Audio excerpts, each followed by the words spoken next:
சென்னை தெற்கு மாவட்டம் சோழிங்கநல்லூர் தொகுதிக்குட்பட்ட மேடவாக்கம் ஊராட்சி மன்ற அலுவலகத்தில் உங்களுடன் ஸ்டாலின் முகாம் நடைபெற்றது. மருத்துவ மற்றும் மக்கள் நல்வாழ்வுத்துறை அமைச்சர் மா சுப்பிரமணியன் வழிகாட்டுதலின்படி சோழிங்கநல்லூர் சட்டமன்ற உறுப்பினர் எஸ் அரவிந்த் ரமேஷ் முகாமை துவக்கி வைத்தார். தலைமை பொதுக்குழு உறுப்பினர் மேடவாக்கம் ப ரவி மற்றும் ஊராட்சி மன்ற தலைவர் சிவபூசணம் ரவி மற்றும் புனித தோமையர் மலை ஒன்றிய இளைஞர் அணி துணை அமைப்பாளர் RS லோகேஸ்வரா அனைவரையும் வரவேற்று பொதுமக்களுக்கு தேவையான வசதிகளையும் உதவிகளையும் செய்து கொடுத்தார்.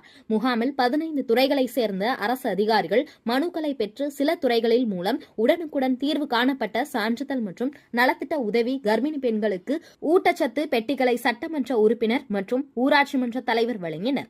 இந்த முகாமில் ஒன்றிய குழு பெருந்தலைவர் சங்கீதா பாரதிராஜன், புனித தோமையர் மலை ஒன்றிய செயலாளர் கோவலம்பாக்கம் ஜி வெங்கடேசன், மாவட்ட கவுன்சிலர் வேதகிரி, ஒன்றிய கவுன்சிலர் கல்பனா சுரேஷ், ஒன்றிய துணை செயலாளர் போஸ், ஊராட்சி செயலர் ரூபன் உள்ளிட்ட அனைத்து துறை சார்ந்த அதிகாரிகள், துணைத் தலைவர், வார்டு உறுப்பினர்கள், புனித தூமையர் மலை ஒன்றிய திமுக கழக நிர்வாகிகள் மற்றும் பொதுமக்கள் திரளாக கலந்து கொண்டனர்.